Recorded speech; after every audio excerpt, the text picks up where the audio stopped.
Vote আসলেই আমাদের গ্রাম বাংলা যেন হঠাৎ করে একটা অদ্ভুত রূপকথার রাজ্যে পরিণত হয়।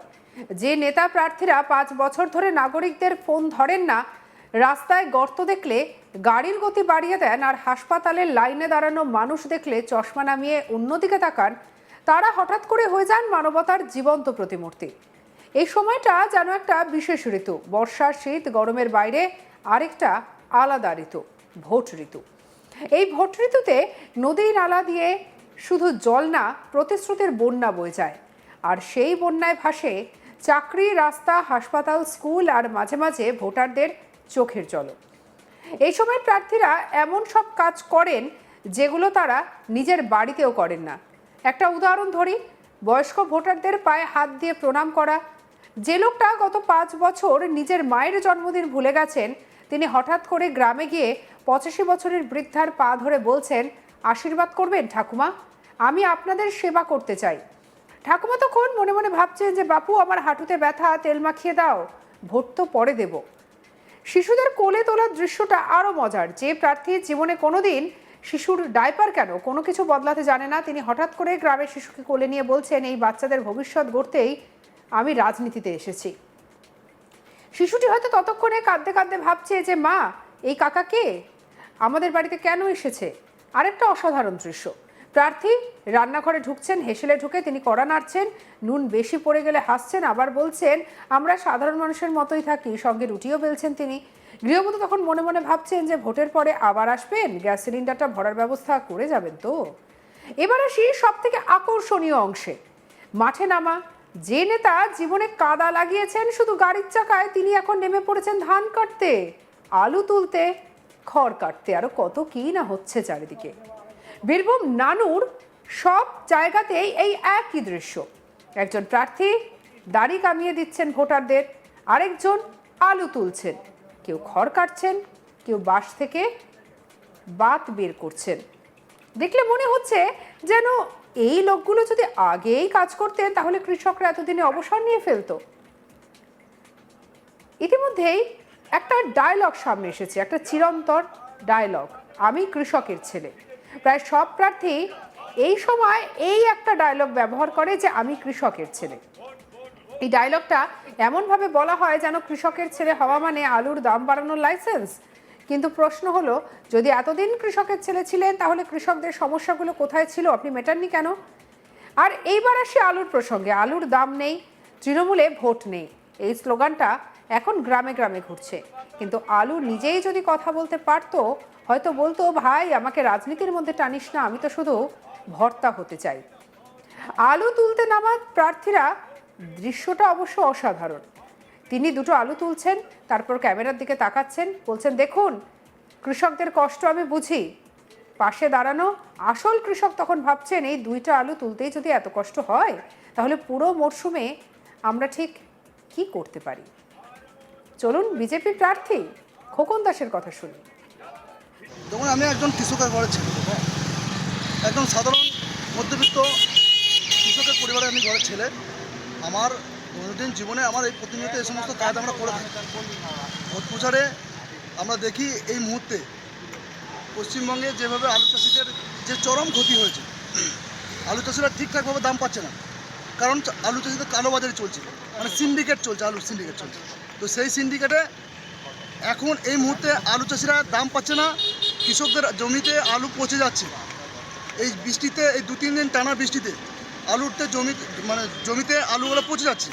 তো আমরা সেখানে দেখি কিছু কৃষকরা যারা রোদের মধ্যে তারা আলু তোলা কাজ করছিল, সেখানে আমরা যাই, তাদের সঙ্গে সহযোগিতা করি এবং তাদের কষ্ট এবং দুঃখের কথা আমরা শুনি, যে তারা প্রায় কেউ 10 বিঘে জমি লাগিয়েছে আলু, কেউ 6 বিঘে জমি লাগিয়েছে, কেউ 12 বিঘে জমি লাগিয়েছে।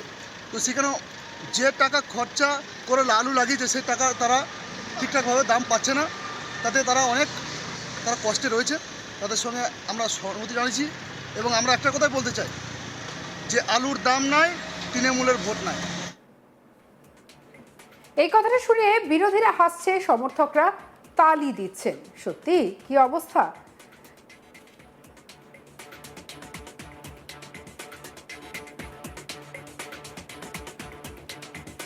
এই নিয়ে আমাদের কলিগ শান্তনুর কি রিপোর্ট দেখাবো। ভোট বড় বলায়, ভোট আসলেই দেখা মেলে প্রার্থীদের, বিধায়কদের। তারা এসে যা যা করণীয় কর্মকাণ্ড করে তা দেখে কিন্তু একেবারে ভোটার এবং এলাকার বাসিন্দারা চমকে ওঠেন। একেবারে বিভিন্ন চিত্র কিন্তু উঠে আসে। বাংলার নির্বাচনী ভোট প্রচারে এই ধরনের চিত্র দেখতে গেছে গোটা বাংলা এবং বীরভূমেও।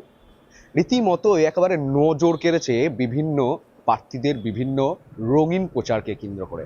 কোথাও দেখা গিয়েছে যে বয়স্ক ভোটারকে দেখলে পায়ে হাত দিয়ে প্রণাম করে নেওয়া, কোনো ভোটারের বাড়িতে গিয়ে প্রচার চালাতে গিয়ে কোনো শিশুকে কোলে নিয়ে আদর করতে করতে দেখা। সাথে সাথে এমনও দেখা গিয়েছে যে বীরভূমের বিজেপি প্রার্থী তিনি কিন্তু আবার একেবারে দাড়ি গোঁফ কেটে দিয়েছেন। এই সমস্ত বিষয় শুধুমাত্র ভারতীয় জনতা পার্টি এরকমটা করছে তা নয়, শাসক দলও কিন্তু এই ধরনের কর্মকাণ্ডে কিন্তু লিপ্ত হয়েছে। বীরভূমে হাসন কেন্দ্রের বিধানসভার তৃণমূল প্রার্থী তাকে একেবারে মাটিতে বসে পদ্মবিরোধী ঘাসফুলের প্রার্থী পদ্ম পাতায় মাটিতে বসে খিচুড়ি ভোগ খাচ্ছেন, তাও আবার সনাতনী হিন্দুদের মহাসংকীর্তন অনুষ্ঠানে। রীতিমতো এই সমগ্র বিষয় নিয়েই অভিষেক বন্দ্যোপাধ্যায় তিনি কিন্তু বিরোধীদের উদ্দেশ্যে কটাক্ষ করে বলেছেন যে ভোটারদের তিনি বলেছেন যে বলতে শোনা গেছে, যেখানে তিনি স্পষ্ট বলছেন বিরোধীরা যদি ভোট প্রচার করতে আসে তাহলে বাড়িতে ঢুকিয়ে বাড়ির যে সকল কাজকর্ম রয়েছে সেই কাজকর্ম একেবারে করিয়ে নিন। রীতিমতো এই বীরভূম জেলা সেই নানুর বিধানসভা, যেখানে কৃষিক্ষেত্র এবং পুকুর জমি চাষ ভিত্তিক একটি বিধানসভা। সেই এলাকায় দেখা গেল ভারতীয় জনতা পার্টির যে প্রার্থী রয়েছে খোকন দাস, তিনি কিন্তু একেবারে এক নজিরবিহীন ঘটনার চিত্র প্রচারে ফুটিয়েছেন। তিনি আলু নিয়ে সদ্য রাজ্যে যে ইস্যু চলছে, যে প্রতিবাদ চলছে, শাসক দলকে কটাক্ষ আক্রমণ করা হচ্ছে, ঠিক মাঠের খেতে নেমে পড়লেন আলু তুলতে। আলু তোলার সাথে সাথে চাষিদের সাথে কথোপকথনের পর তিনি আলুর যে সিন্ডিকেট চলে, যেখানে তৃণমূলকেই তিনি নিশানা করে কটাক্ষ আক্রমণ খোঁচা দিয়েছেন। সাথে সাথে বলেছেন যে আলুর দাম নেই, তৃণমূলকে একটিও ভোট নেই। এরপরেও দেখা গেল যে নানুর বিধানসভার অন্তর্গত যে ইক্ষুধারা গ্রাম রয়েছে, সেই ইক্ষুধারা গ্রামে একটি মাটির বাড়ি তৈরি করার জন্য বাঁশ থেকে সেই বাঁশকে ফাটিয়ে পাতা বের করছে কাটারি হাতে বিজেপি প্রার্থী খোকন দাস। সাথে সাথে আরো একটা দেখা গেছে যে গবাদি পশু, অর্থাৎ ভারতীয় জনতা পার্টির পক্ষ থেকে গরুকে সর্বদাই গমাতা বলে আখ্যা করে থাকে, গমাতা বলে তারা গরুকে কিন্তু শ্রদ্ধা করে থাকে।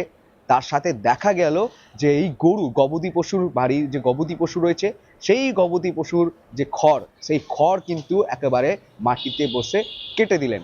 রীতিমতো এই সমস্ত চিত্রই কিন্তু উঠে এসছে। তবে এ প্রসঙ্গে নানুর বিধানসভার বিজেপি প্রার্থী তিনি বলেছেন যে আমি কৃষকের বাড়ির ছেলে, আমার প্রত্যেক দিনে এই কাজকর্মগুলো করেই থাকি, বাড়িতেই করে থাকি, এবং আমি পাশের আমার প্রতিবেশীদের কিন্তু এই কাজ যখন বলে খোকন বলে ডাকলেই আমি তাদের বাড়ির যে ছেলের মতো কাজ সেটা আমি করেই থাকি। এটা আমি ভোট প্রচারে হাতিয়ার ব্যবহার করছি না, কারণ আমি জানি বাস থেকে বাতা বের করতে কি করে হয়, গরু খাবার কি করে করতে হয়, কারণ আমি কৃষকের ছেলে, এই গ্রামের ছেলে। এই গ্রামে ভোট প্রচার নয়, আমি প্রত্যেক দিনই কিন্তু 365 দিন কিন্তু যে কোনো বাড়িতে গিয়ে এই কাজকর্ম করে থাকি, এমনটাই মন্তব্য করেছে। তবে এই মরশুমে কিন্তু তাকে কটাক্ষ করতে, কটূক্তি করতে পিছু পেয়া হচ্ছে না তৃণমূল কংগ্রেস, বাম কংগ্রেস এবং আরো অন্যান্য যে বিজেপি বিরোধী রাজনৈতিক সংগঠনগুলি রয়েছে তারা। সঙ্গে রাখুন আজ তাক বাংলাকে অন্যান্য খবরের জন্য। লাইক, কমেন্ট, শেয়ার, সাবস্ক্রাইব করতে ভুলবেন না।